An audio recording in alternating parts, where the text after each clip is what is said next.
Ruslan bəy, Bəli. neft kimindir? Neft Azərbaycan xalqının.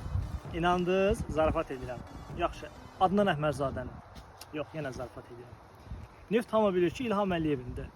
Əziz Azərbaycanlılar, son bir neçə ayda Böyük Britaniya Azərbaycanın neft sektoruna, ki başqa sektorumuzda yoxdur, təəssüf ki, bir dənə neft sektorudur, sanksiyalar tətbiq edib. Türkiyədəki Star Neftayırma zavoduna, neft daşıyan Azərbaycan dövlətinin tankerlərinə, o səbəbdən ki, məlum olub ki, Azərbaycan Respublikasının prezidenti adlanan şəxs İlham Əliyev bizim halalca neftimizə, ki ondan bizə paya vermir, hamısını uğurlamaqla məşğuldur, Rus nefti qatıb Avropaya, dünyaya satırmış. Və neftin tərkibindən çıxan müxtəlif maddələrlə bəlli olub ki, İlham Əliyev bu fırıldağı eləyirmiş. Və nəticədə nə baş verdi? O baş verdi ki, dünya başladı Azərbaycan neftini almamağa. İlham Əliyev Azərbaycan xalqını bizi barmağına dolaya bilir. Və indi də o qədər irəli gedib ki, dünya ictimaiyyətini barmağına dolamaq istəyir.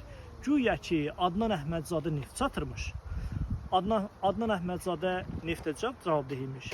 Və güya Rus neftini Azərbaycan neftinə qarışdırıb dünyaya satan Adnan Əhmədzadəymiş. Ay kişi, sən kimə gəlirsən?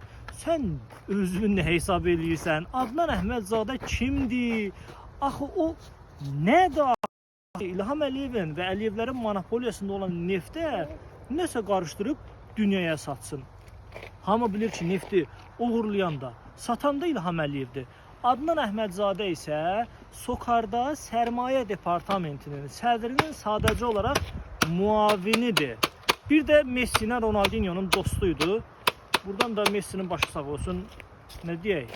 Dostuna kömək eləsin də. Sağ olun.